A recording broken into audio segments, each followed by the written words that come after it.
another week of off-season baseball talk here at PHLY Phillies podcast, presented by Ace Hardware Home Services. Whatever your next project is, get started at Ace Hardware Home Services today. Welcome into the show. We've got Tyler Zulli, myself, Renee Washington. Excited on this Monday for another day.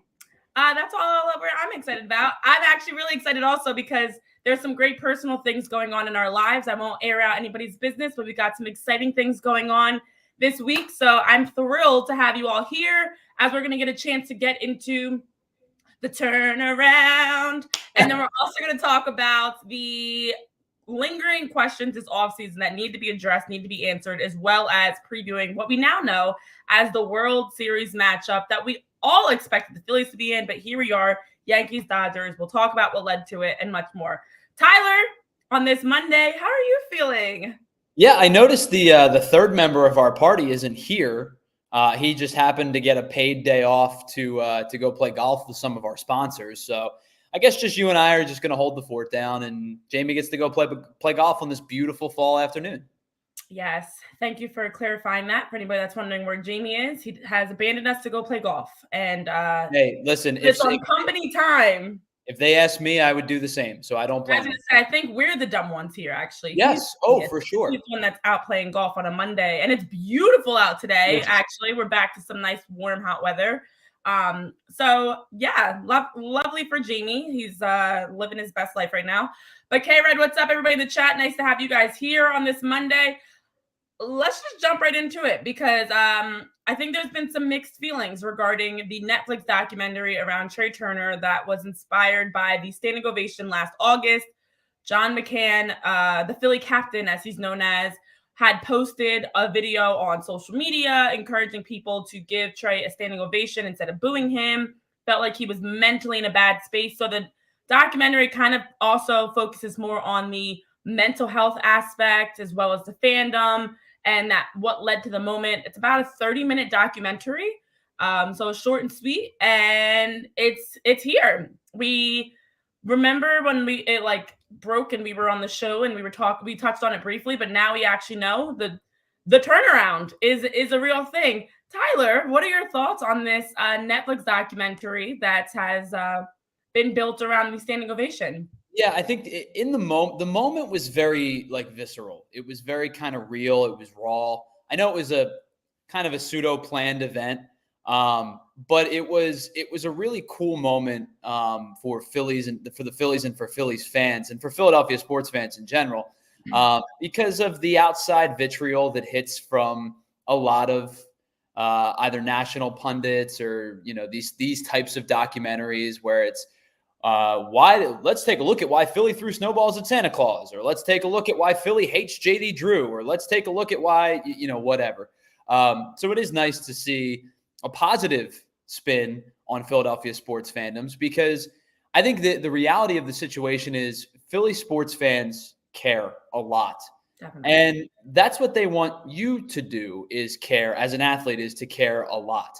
And I think the reason that this particular instance worked was because it was clear that Trea Turner was trying hard. It's not like he was dogging it and, he got his big check and he gave up. He was just in a difficult situation, maybe both physically, potentially, in a difficult headspace where the pressure was mounting, and he was with a new team in a city that is known to be hard on its athletes. But it was clear that he wanted to improve and wanted to get better. He was just physically failing at the time. Yeah. So it was a cool connectivity moment between an athlete and the city that got behind him, because I think we all realized as a fan base, this wasn't for lack of effort. This wasn't for lack of heart. This was just lack of results.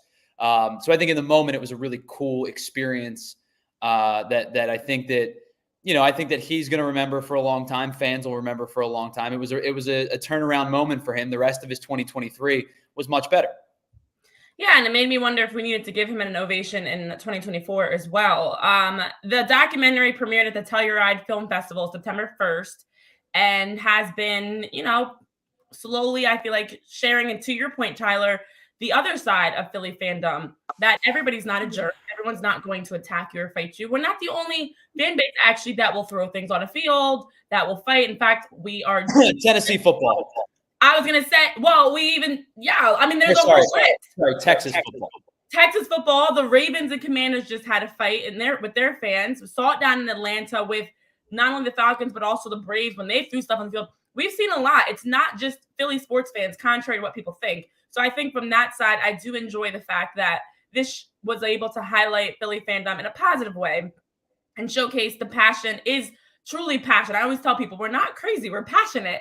But as we know, last season when Trea Turner was hitting just 235 batting average, had 10 home runs through 107 games into August, he was struggling. And in the 7 road games prior to the standing ovation, had hit just 103.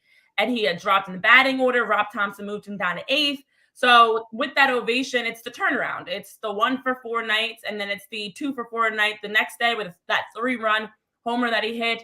And it was a major changing moment for Trea Turner, but also for the Phillies as well. You look at, of course, the remainder of that season of how that moment helped them to start playing better baseball as a team.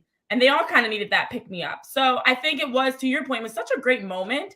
And I think what caught me by surprise was how quickly they made this. I mean, that was just August of 2023. And by September 1st of 2024, we already have a documentary out. And typically in the past, documentaries were something that would happen decades later. People are old and now reminiscing on it. And you see them in it's like some people are no longer even with us when it happened. So nowadays we're getting many documentaries that are coming out while we're still very fresh remembering the events. And this one is exactly a year. And it took them no time to whip this together. But it all was around the video, the moment. So it was special, but it was so quick. And I think, to me, I would have liked to see it wait a few more years, actually. I'd like to see how it played out, of course, because, for example, it drops on September 1st, and by October 9th, the Phillies are out of the playoffs. So although the Netflix documentary is very cool, it doesn't feel as cool when the Phillies are getting eliminated out of the NLCS for the Mets. But if this had waited 5 more years in a moment where we can now see bigger picture, how maybe it changed the whole trajectory of the Phillies, and they had a nice run. Well, maybe not this year, but next year. I don't know. It felt a little early. But I like the concept. I think it's cute. Yeah, it's unfortunate timing for sure. And that's not hindsight makes it easy to say that. It's a planned event that was probably planned for a couple of weeks, if not a couple of months, to be dropped around that time, with the expectation of the team probably still playing at the moment of the documentary dropping. I will say this, and I know you said it in jest, maybe they should have done it again in 2024. That moment, like I said, was real. It was raw. It was visceral. It meant something. It had matter to it. Can it? And don't bring it back up for a while, because at that point, anything that you do is just going to be, backhand compliment type of thing. Yeah. That was a moment that happened, and it was cool, and it was it had heartfelt nature to it. You do it now. If you do it for a second time, you do something like that, and people are always going to bring it up. Hey, give a standing ovation to player X that's struggling, whether it be I think it's going to be baseball specifically, but it might translate over to the Eagles. It might bleed over to the Sixers or the Flyers or the Union or whatever the case may be. It doesn't have that same notion to it at that point. It just becomes a hollow event that you're doing because you did it and it worked. So it was really, really cool to see with Trea Turner. And we don't need it again for a while. Pull it back out when it's necessitated. But right now, I think that it would just be a hollow gesture if you tried to do it again. Yeah. And also, I think because of the documentary, it kind of actually makes it worse, because it does make it feel like you're trying too hard versus maybe it's just a little chant for the guy or gal, whichever athlete you're cheering for. Maybe it's just a moment of, instead of booing loudly, you're not booing loudly. I think there are many ways to go about helping reinstate some of that confidence in a player or in a team. And if you want that result of the Phillies, who went on to have 59 home runs in August and go on to a nice NLCS run, of course, it's beneficial to have an opportunity to flip the script, and instead of booing and instead of you suck and running somebody out of town, you instead do something positive. Doesn't have to be a standing ovation, but I do think it is remarkable when you think about how much that moment was such a big Philly sports moment, or a big sports moment in general, and changed things drastically for the Phillies, changed things for Trea Turner. But it is unfortunate, and to your point, Tyler, we would not have been able to plan what around September 2024 was going to look like. But now, knowing what we do know, it's like, that was such a great moment with the ovation in August. But this team is pissing me off. Like, it's like the reality is it's not as fun. I think it would have been a way more rah-rah. I guess they were trying to drop it around the playoffs, around the same time, essentially, too. September 1st is, again, about a year later, 13 months later, you're trying to drop it. But it almost like added insult to injury, because you're already so frustrated with this team. Like, I don't want to hear about the excitement of the August ovation when Trea Turner then, of all people, had a struggling end of 2024. So it's like, we gave him an ovation. We had this great moment. And for what? That's now what my brain starts to think. Was the ovation great? Yes. And they're two separate things. But now, knowing how 2024 rolled out, it's kind of frustrating, because Trea Turner was one of the guys, the errors, the poor at-bats, was one of the guys that you found yourself most frustrated with for this Phillies team this season. Yeah, I think that you're more than within your own right to feel both, right? Cool sentimentality.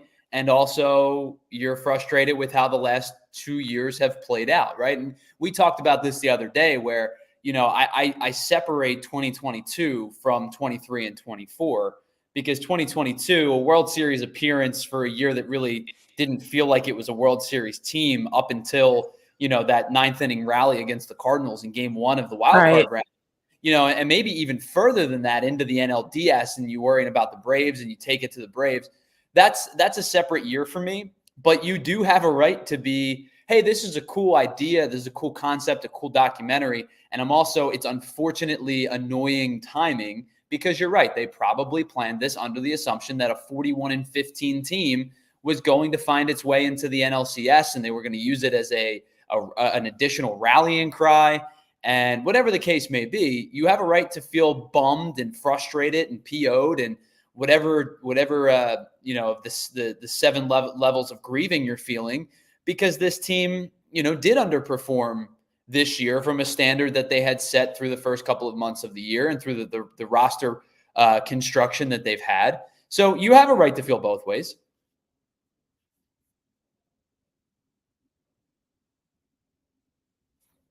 Maybe your mic will work. I don't know. It would help if your mic was turned on. Nope, still nothing. One of these days. And I actually think I actually turned it off. I pressed the button, I turned it off, so that's my bad. But Franco is weighing in, saying the ovation opened the door to a difficult conversation around mental health. That is a huge positive about it. Like, you look at the bigger picture of what the documentary is about, is mental health. It is tackling a very difficult topic to talk about. And for them to be able to release that, it wasn't just about the ovation. It was bigger picture about mental health of athletes, mental health of fans, mental health of everybody. That, sometimes you just need someone to support you, to rally around you, to pick you up. And thank you, Frank, because it was Tyler's fault. He silenced me, clearly. I was the one that hit the power button on your microphone from all these miles away, for sure. And it's funny because you definitely saw me casually press the button. I watched so you have a little purple light on the other side of your microphone, and I watched that go off, and I went, her mic's not on anymore. All right, it's now on. It's on, and I'm not going to press the button. I was just curious how well that button worked, and apparently works a little bit too well. But let me take this moment to pause. I do love the documentary, love what it means for mental health. I wish it had honestly been able to be released around a more exciting time with the Phillies, that they were winning or even still playing. But it's here, and it's a great focus on mental health for everyone. So if you haven't checked it out, definitely go check out The Turnaround, and as that Netflix documentary is available. But let's take a quick pause as we get ready to get into some more Phillies talk here. And I would like to tell you, as my mic is now working, all about the greatness that is Bet365, because it's never ordinary at Bet365. And when you are working to watch any of your games, anything that you have exciting going on around sports, you also can be a part of the moment, whatever the moment. It's never ordinary at Bet365. They have 90 million users worldwide. They have live streams. They have 780,000 events each year at Bet365. But the other benefits, the early payout offers, which is fantastic, that you can cash out during the game when your whatever bet you have placed hits. And today, Bet365 is offering their widest range of games and markets available for live in-game betting across 78 different sports. So it gives you an opportunity to take advantage, whether it's hockey, basketball, baseball, whatever it is, football as well. They've got all different types of major moments for you. For baseball, for example, they've got Bet365's Big League Tuesdays, where you have a chance to place qualifying parlay bets that total $20 or more on Tuesdays, Major League Baseball games, and get up to $25 in bonus bets. Terms and conditions do apply. But you can download the app and use code PHLY365 when you sign up. So right now, new customers can get $200 in bonus bets when you bet just $5. Use the code PHLY365 to sign up, deposit $10, place a bet for $5, and get $200 in bonus bets. Bonus bets can be used on the spread, totals, player props, futures, and much more, because it's never, ever ordinary at Bet365. Download the Bet365 app. Use that code PHLY365 when you sign up to get $200 in bonus bets when you bet $5. Whatever the moment, it's never ordinary at Bet365. You must be 21 or older and physically located in Pennsylvania. If you or someone you know does have a gambling problem and wants help, they can call or text 1-800-GAMBLER. Yeah, let me tell you about our friends over at Miller Lite, because they have been uncompromising since 1975. Because a lot has changed over the years, in nearly 50 years, but the one thing that hasn't is the great taste and the low calories and carbs of our friends over at Miller Lite. Now, sometimes when you get a light beer and you're making a decision between all of the light beers across the aisle, what they sacrifice when they give up with, when they try to make it low calorie or they try to make it low carb, what they sacrifice is great taste. Miller Lite doesn't have to do that. So if I go out with my buddies and we're having a couple of beers and I know it's going to be a light beer type of night, I'm going right for Miller Lite over some of the other competition, because it just has that great taste. And I know it's not going to make me full. It's not going to make me bloated. And I can have a couple of beers and hang out with my buddies and know that we're going to have a great time with great tasting beer. It's been doing that for 50 years. Think about that. 1975, next year, guys, we're closing in on 2025. It is going to be 50 years from now. Miller Lite has been keeping it simple with undebatable quality, great taste, and it is only 96 calories, because it's the beer that strips away everything that you don't need and holds on to what matters most. And you don't have to choose what's best. Miller Lite has great taste and is less filling, and it tastes like Miller time. To get Miller Lite delivered right to your door, visit MillerLite.com/PHLY Phillies, or you can find it pretty much anywhere that sells beer. Celebrate responsibly. Miller Brewing Company, Milwaukee, Wisconsin. 96 calories per 12 ounces. Fewer calories and carbs than premium regular beer. All right. Hopefully we are able to be rocking and rolling smoothly here, as we are here live on PHLY Phillies, presented by Ace Hardware. I will not press my mic button again and mute myself, because that's embarrassing. And I will not talk to you guys about anything regarding my fantasy team anymore, even though I've got my guys in the World Series. But we'll get... That's a win in and of itself. Yeah, my team is represented in the World Series. We're going to get into previewing the World Series, but first, let's continue talking about the Phillies, because it's plenty of offseason talk to get into, specifically around areas that need to be addressed. And Todd Zolecki actually put out a piece. I was reading it on the plane, and I was yes, ditto, yes, agreed. And it was regarding 5 areas or 5 questions that the Phillies need to answer this off season. And it got me thinking, what are some, yes, these 5 I agree with, but what are some other things that I feel like should be addressed? The off season, with having been eliminated in the NLDS, is even longer this season for the Phillies. So even more time for them to work through answering questions, figuring things out. And as we know, that's back-to-back seasons of some similar issues. So the first thing, let's highlight which questions Todd Zolecki brought up. Now, the first is, where exactly will the club improve? And he was talking as following up with Dave Dombrowski and Rob Thompson's presser, being able to talk through, as Dave Dombrowski mentioned, there was not much to the offseason plans that Dave highlighted in the presser. We expected that. It's going to take some time, of course. Winter meetings are coming up. There's more. This is so fresh. I didn't expect him to roll out and say, we're going to do this, and this. That is going to happen in due time. But he did allude to changes being expected. He did mention, sometimes you trade good players for good players. He also suggested that, there are some positions that the Phillies are more comfortable with, like a Nick Castellanos, Brandon Marsh. They're infield specifically, but there are some areas that they do need more. Pitching depth being one of them. Also the questions around re-signing Jeff Hoffman and Carlos Estevez, since they're both free agents. They said it's unlikely to re-sign both. So that leads you to be curious about where will the club improve. And in terms of roster, we have no idea. I know we've talked about it here. The outfield is definitely an area of providing another outfielder that can contribute offensively and give you better at bats. And then also making sure you have, if there's whether an upgrade at like third base, for example, but there are definitely needs for roster improvements and changes.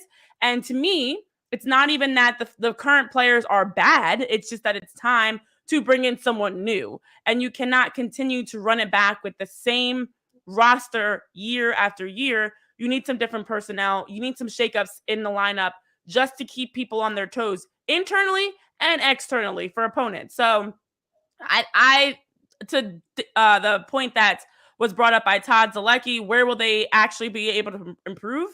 He said, just be ready for anything. And I think that's fair. This offseason, there's no definitive outside of left or center field. There's no definitive area that for a fact. There could be a surprising trade or move that catches us all by surprise. Yeah, I think that is the weight that's hanging over everybody's shoulders is like, is there going to be a move that we didn't expect? Is there going to be a trade of a player that is either, taking to the tail end of their contract, looking at a couple of people in specifically? Is it going to be one of the, quote, younger players of the core? That's where it really comes down to. To answer that question in a blunt, like surface level conversation, I think the answer is probably twofold as to where they may improve. I think the first one you hit on was the starting pitching depth, specifically at the 5 spot in the rotation.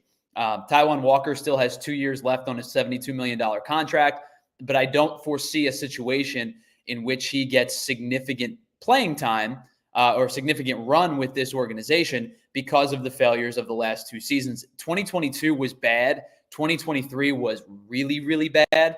I don't think that there is a viable option to run him back as a 5th starter for a long-term answer. You may see him break the team with camp because they couldn't find a suitor and they didn't want to eat the money just yet. I don't know if he even makes the team, to be quite frank. They may just say some cost fallacy and call it a day, right? And use your economics degree to justify that. I think the other answer, however, is in center field.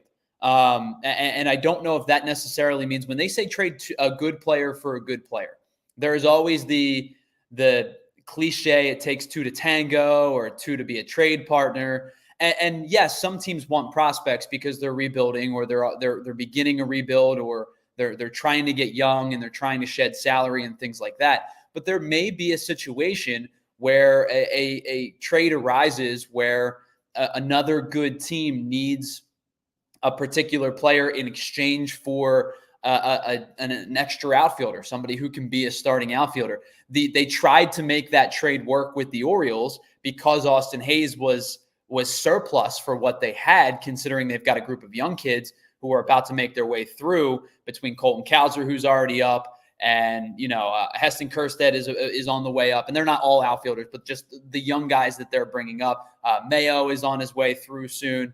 The point is, you may find a team that is good, that is looking to get a good player in a deficit for a good player in a surplus. It might happen, but what is the value of moving Brandon Marsh? I don't know if Brandon Marsh has any viable trade value right now. You could move Bryson Stott or Alec Boehm. I don't foresee a reason for them to move Alec Boehm specifically because of productivity versus, salary construct, right? He's still arbitration for another year. I don't think that they're going to move a guy. Actually, I think he might be arbitration for 2 years. I don't think they're going to move a guy who is going to probably make in the $9-ish million this year, who can be a viable everyday third baseman, who can hit you 280, who can hit 40 plus doubles. Like, you're not going to find that in the open market.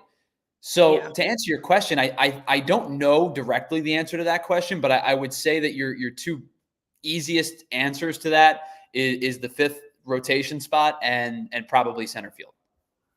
Correct. I think to your point, it's not just, I think oftentimes people assume, let's say you are moving an Alec Bohm, for example, you're moving Alec Bohm for another third baseman. It's never that direct.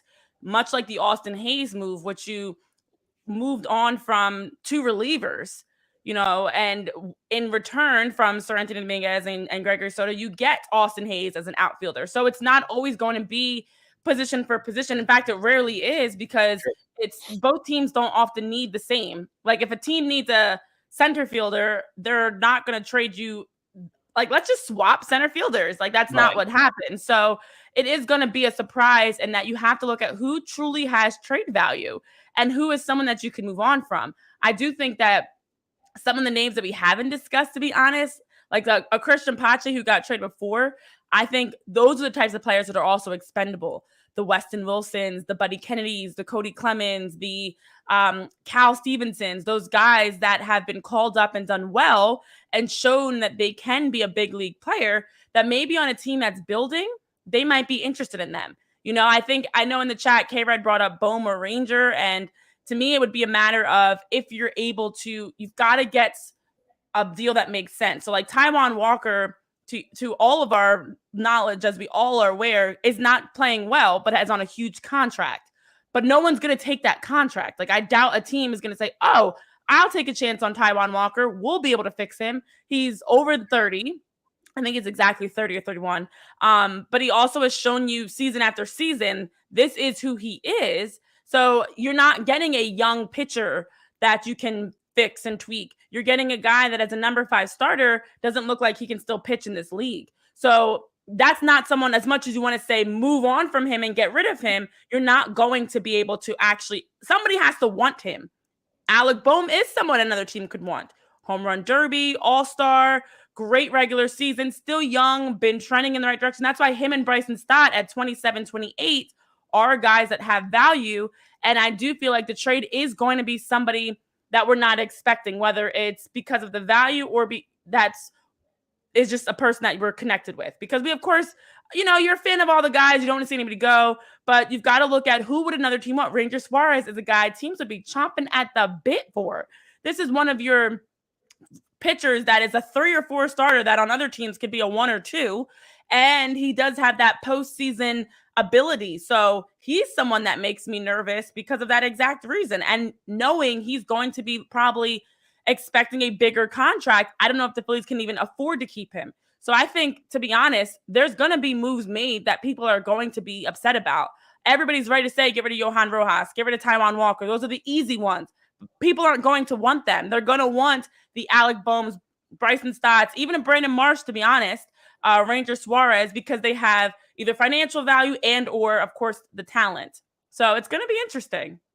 Yeah, I think that, to go back to your conversation about, rarely is it position for position of the same positional depth, right? I go back to the trade they made with the St. Louis Cardinals a couple of years ago. They acquired Edmundo Sosa, and a utility infielder, and they gave up a middle reliever in JoJo Romero. And the move ended up working out for both sides, where the Phillies get a viable utility middle infielder, can play second, can play short, has played third at times. Again, we talked about that the other day. Wouldn't consistently continue to put him out at third, but he can if you need him to. And the Cardinals ended up getting a guy who became one of their high leverage arms this season and pitched really well for the bulk of the summer in JoJo Romero.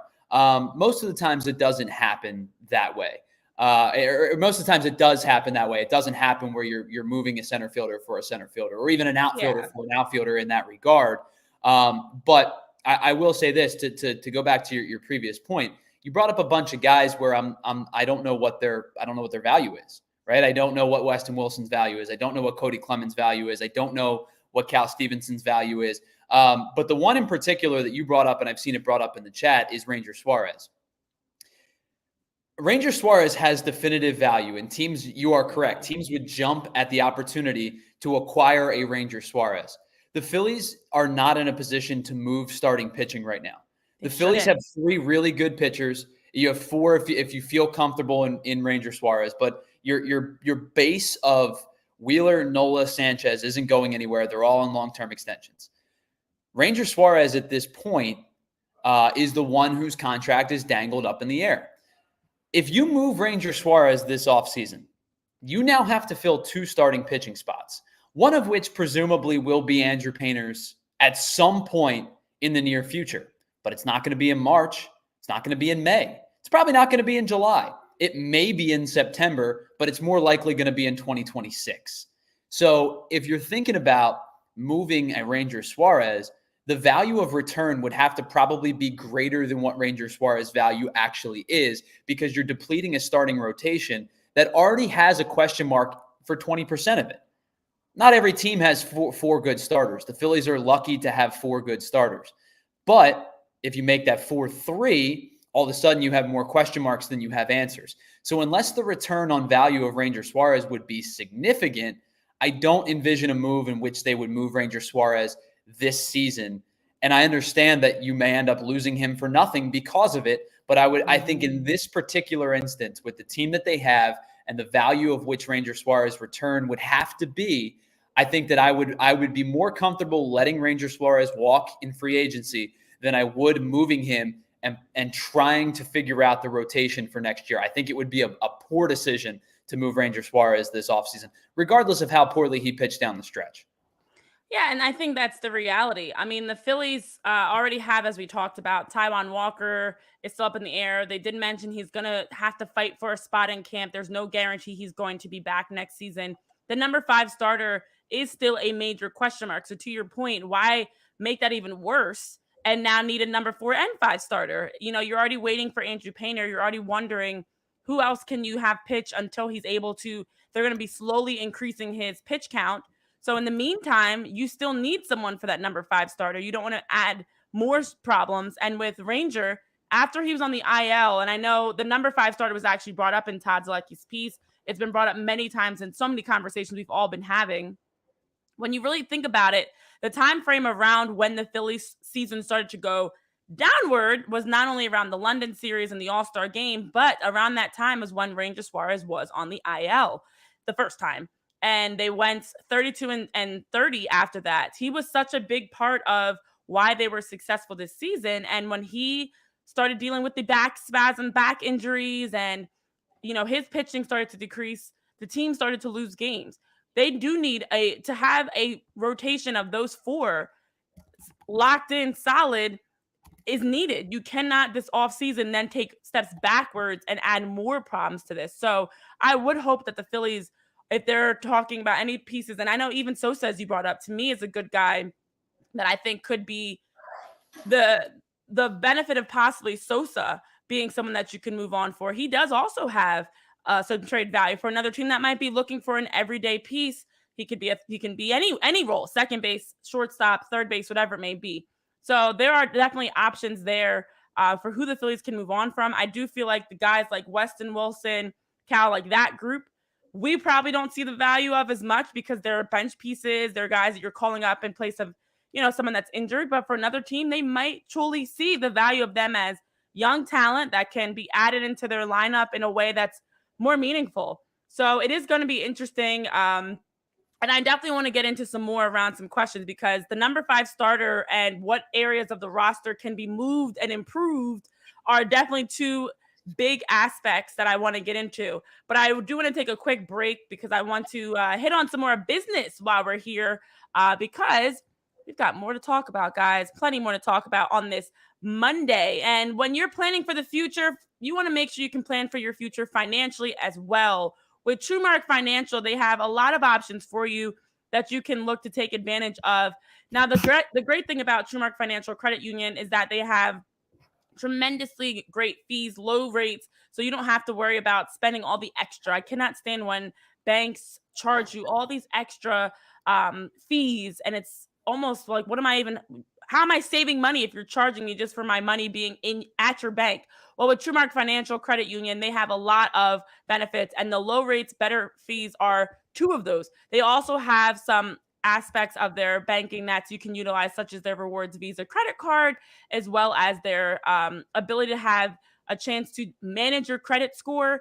And if you're traveling, let's say you're traveling this upcoming holiday season to go visit some family or visit some friends, whatever you're looking to travel for, with TrueMark Financial Credit Union, they also make it easy with their financial mobile app that you can keep track of all your spending. You can access your account anytime, anywhere. You can check balances, you can view transactions, you can make transfers, you can pay bills, and all the other convenient aspects of their mobile app right from your phone. You can also add your card to your mobile wallet for easy in-store or online payments, which I love, being able to get to the register and tap my phone.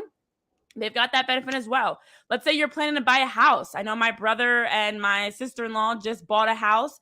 If you're looking to buy a house, TrueMark Financial has mortgage specialists that can offer guidance on loan options, terms.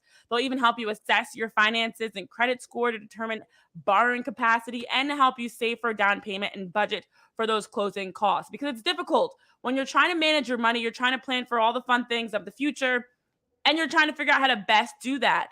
Well, with TrueMark Financial Credit Union, they help simplify some of these processes with their debit card that earns you reward points, with their mobile app, with their mortgage specialist. So many benefits to TrueMark Financial. They are federally insured by the NCUA and an equal opportunity lender.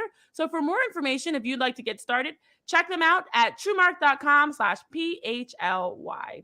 Yeah, let me tell you about our friends over at Ace. And I could have used Ace this morning to try to help me set up this shot, because everything's a disaster right now. You probably heard me like trying to move wires and cords in the background.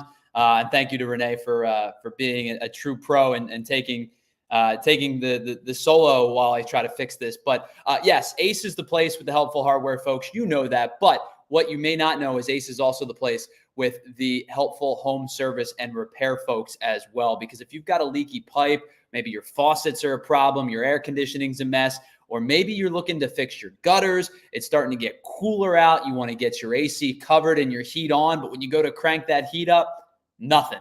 Ace is the place to help you get your home repairs situated. They help you with plumbing, heating, cooling. They've got the trusted pros to keep your home humming all year long. They're bringing helpful home, and the helpful that you love from the store is now available at your front door. So visit Ace Hardware Home Services online at www.acehardwarehomeservices.com to get you started on your next project.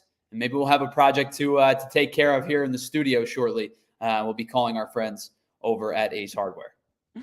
Yeah, maybe. I don't know. Renee, I don't know what to tell you anymore. Everything's broken. The whole system's broken. It's all broken. Everything. Yeah, it's been great. Okay, well, I hate to tell you, there are some other aspects that are broken and need fixing besides you, Tyler. And that is also going to fall down here now too. Everything's gonna fall over on you. Oh, it's gonna fall and hit me in the head. Oh Lord, please don't get knocked out. Yeah, so there's some other aspects of the Phillies roster and future that are being discussed. Of course, around high profile, the stars, the high profile players, if they're going to acquire any of them. But I think the other two questions that I have that were brought up that I think are even more important, besides just roster acquisitions, because I don't anticipate the Phillies spending a lot of money on anyone this offseason. I think realistically, they're going to go in on a Juan Soto, because who wouldn't? But they're not going to be as aggressive in pursuing any stars. It's pieces that they can add as upgrades around the edges, things like that, marginal pieces. So to me, I think the bigger question is around their approach.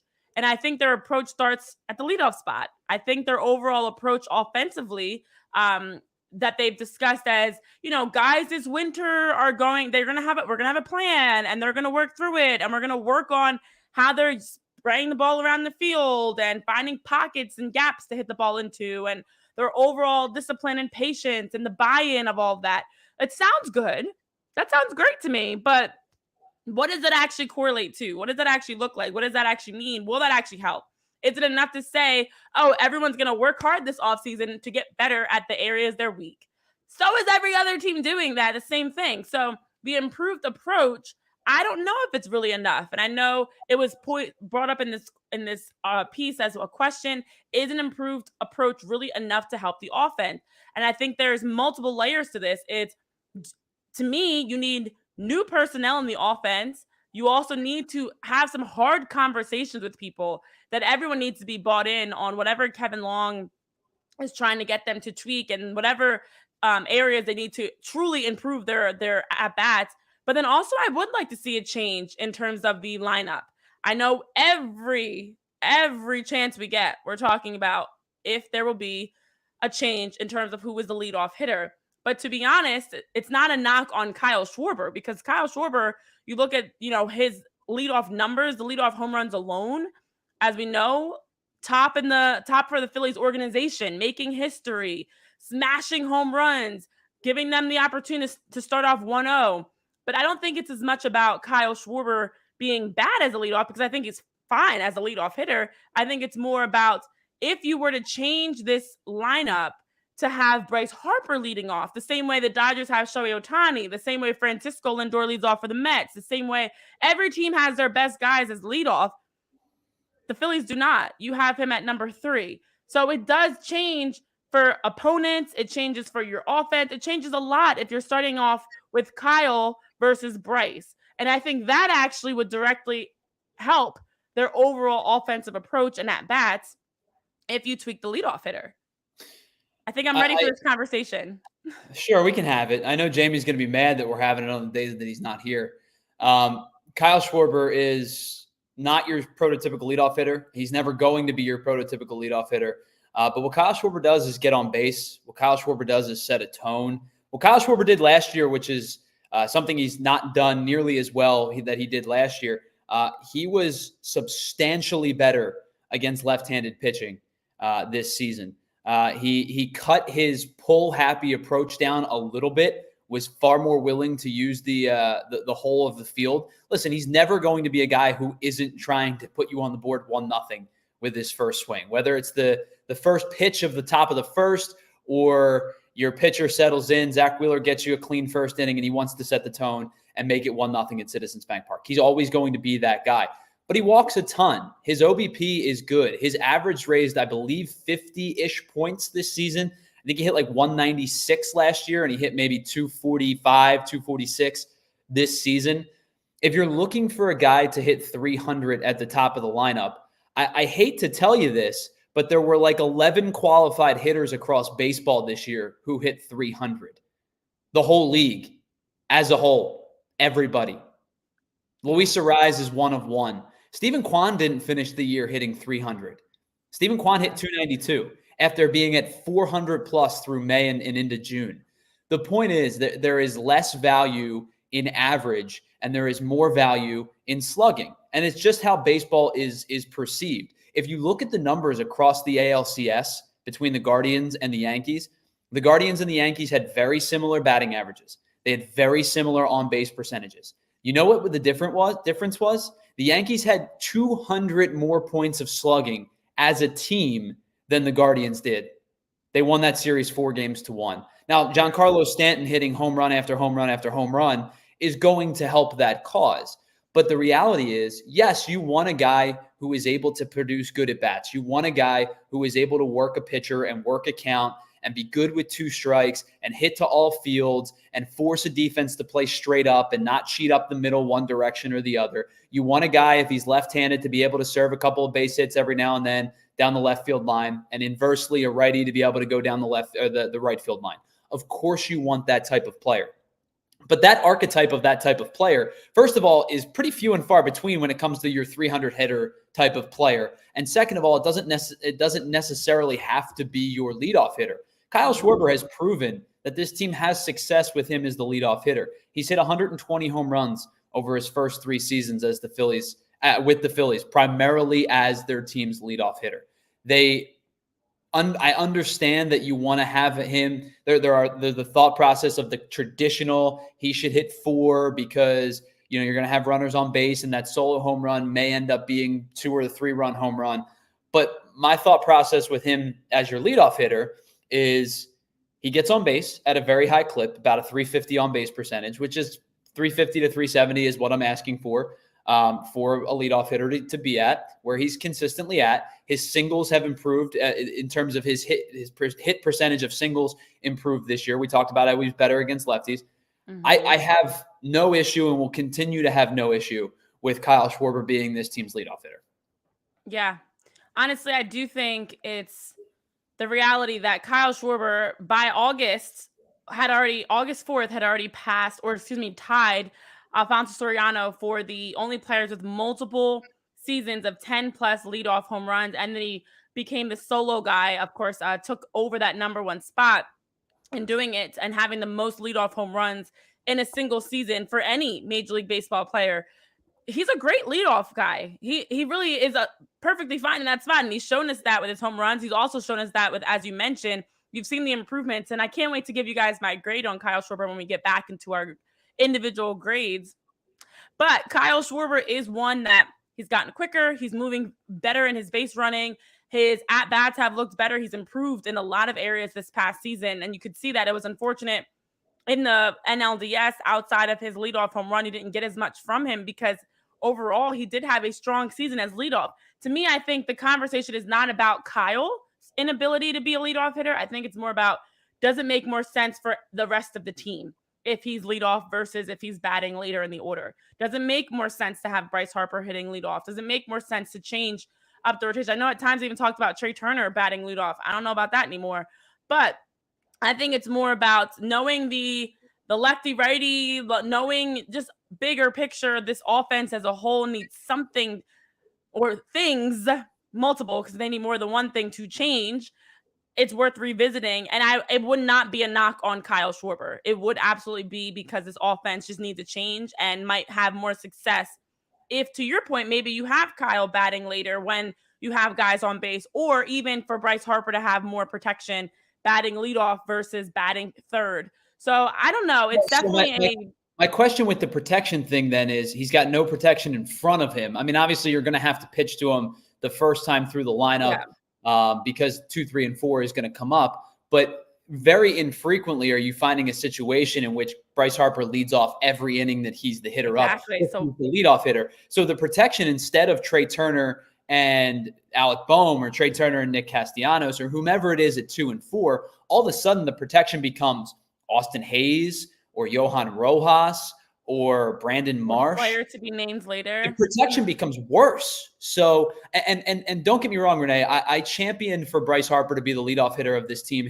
for each of his first couple of seasons with the team. And it's crazy to say he's going to be going into his 7th season with the Phillies coming up. But when they signed him, I championed for him to be the leadoff hitter because this team was constructed in a way where he was the tone setter. He was the team, right? And it was prior to the acquisition of Schwarber and Castellanos. And Boehm was a young kid still kind of trying to find his way. There was no Turner.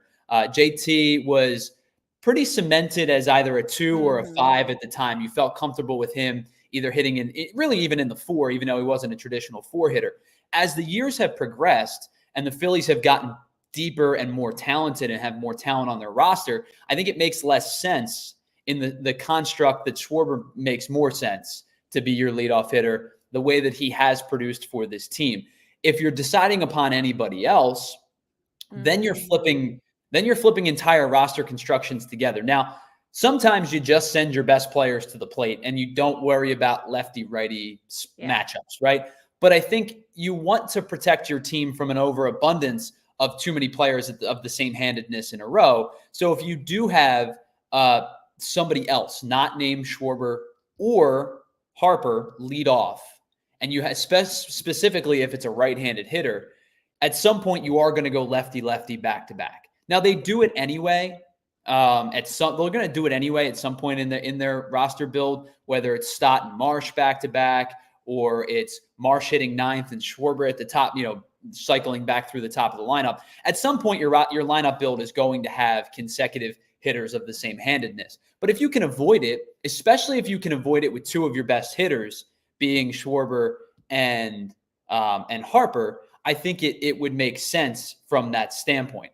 Like if Juan Soto and Aaron Judge were both right-handed, right? So it's easier in this regard because Soto bats lefty and Judge bats righty. But if they were both right-handed, I bet you that they would definitively decide to split the two up. Whether, like, I think Juan Soto would be an amazing leadoff hitter for that team, and if he hits two, then Judge would hit four, or whatever the case may be. I think you just want to try to limit, especially with your best players, operating with similar handedness back to back if you can.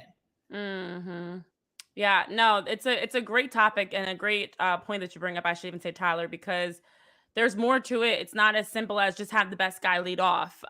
There's more to it because, as you mentioned, even down to the roster construction of the Phillies today versus where they were before, they have talent and they have more. It's not just reliant on Bryce Harper. He's not the offensive piece. You have weapons in this lineup.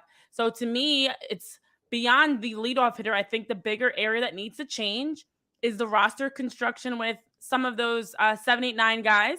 And then also the overall approach has to be better, as we keep hearing, but it really does. It really needs to change. So I do think that this whole team needs to have a tough look in the mirror of what can I do better? How can I be more consistent? How can I be fresher and be ready to play the full season and the playoffs, versus just being a team that's strong the first half of the season or runs out of gas or hits a wall. So it feels like the Phillies got a lot very predictable, which is why the Mets were able to match up with them, and even other teams were as well. The playbook is out. It's time for some changes. It's time for some real meaningful changes too, and not just fluff. I know, Ultra Ronan, you're mentioning you don't really like Dombrowski's postseason presser. Yeah, we don't want fluff at this point. We want this offseason, and we don't have to hear about it. I just want to see it. I want to see the result. I don't want to hear all these beautiful plans and don't blow smoke up our behinds.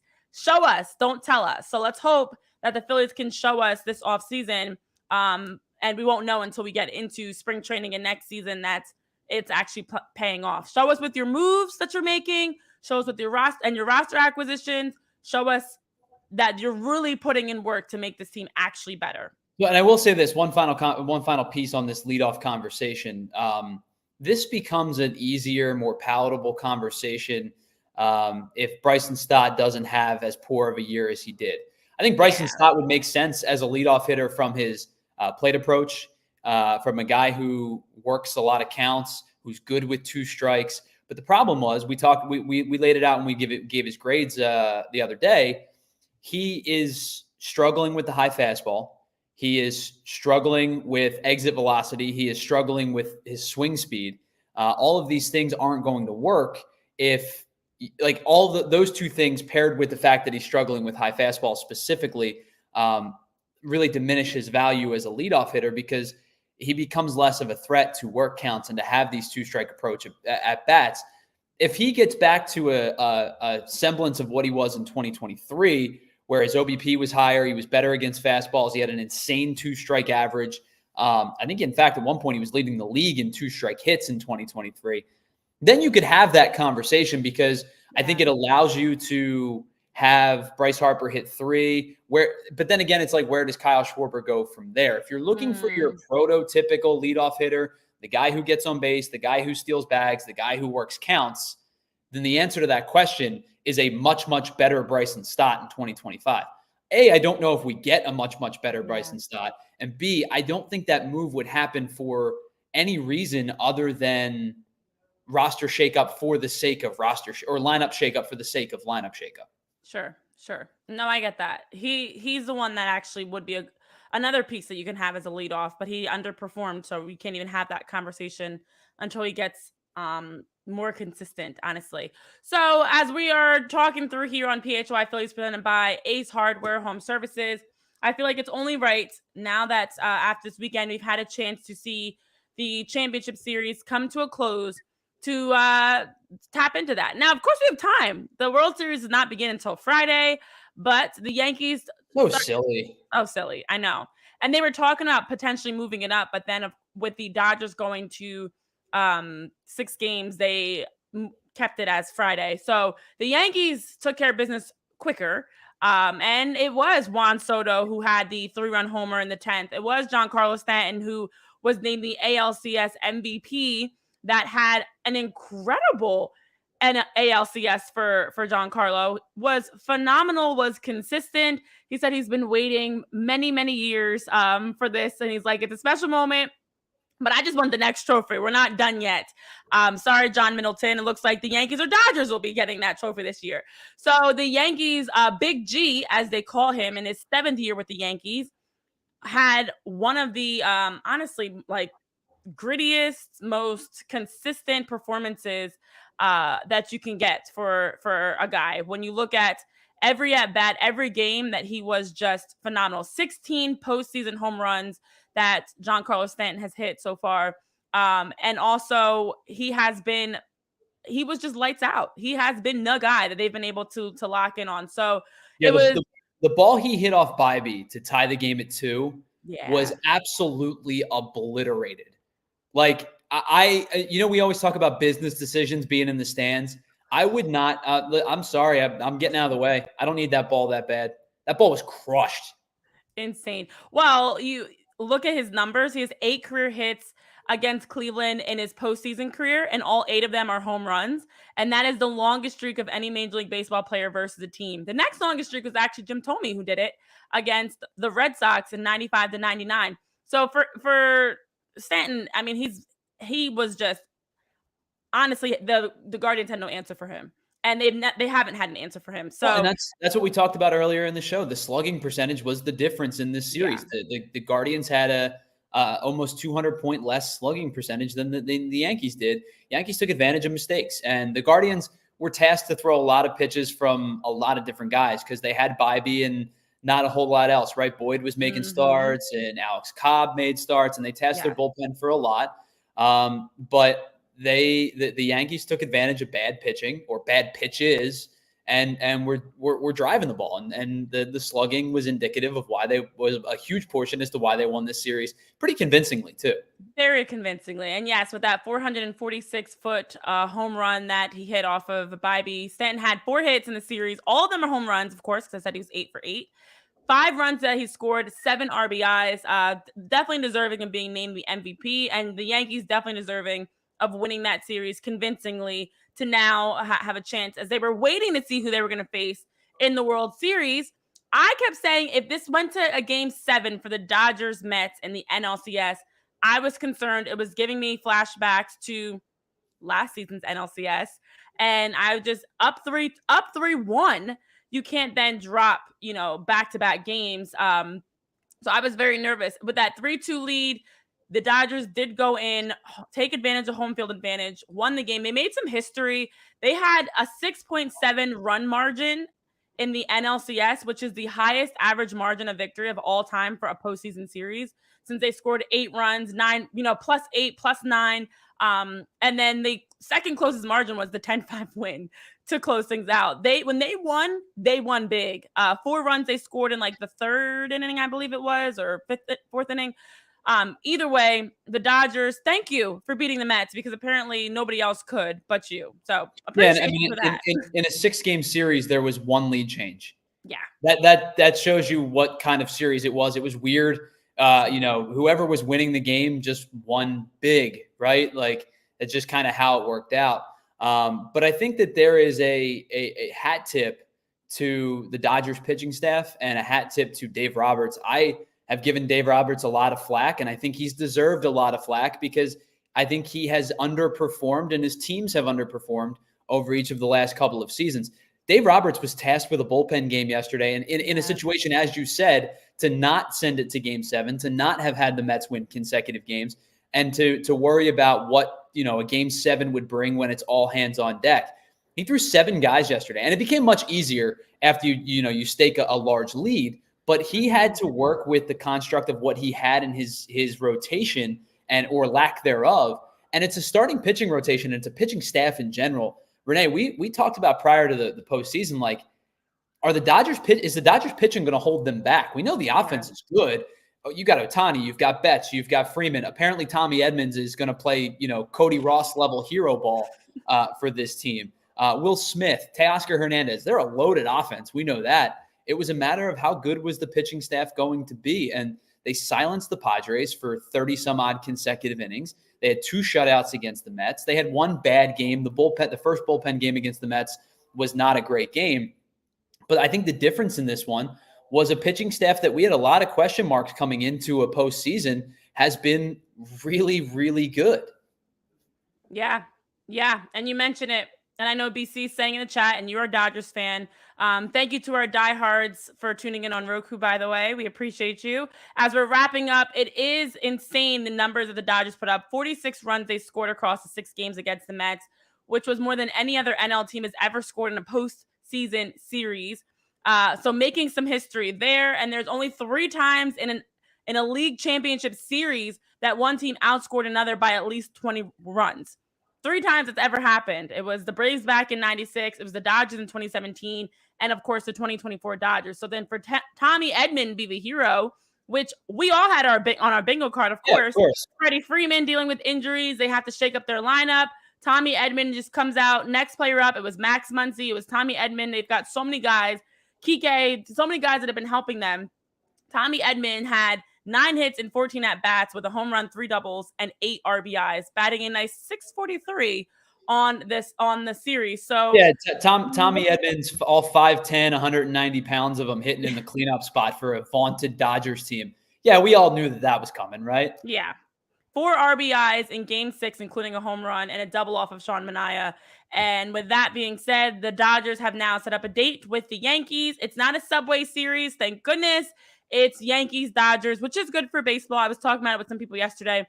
Much better for baseball. You've got not only the whole West Coast, East Coast involvement, but also the Japanese audience, as we've seen those numbers through the roof for the Japanese audience that's watching the baseball playoffs, specifically the NLDS for the Dodgers, Padres, and, of course, anything with the Dodgers, I should say. So we have until Friday to wait until that World Series. We'll actually give a more in-depth preview of that series as we get closer because it's only Monday. We've got time, guys, and we're not going anywhere because we'll be here 11 a.m.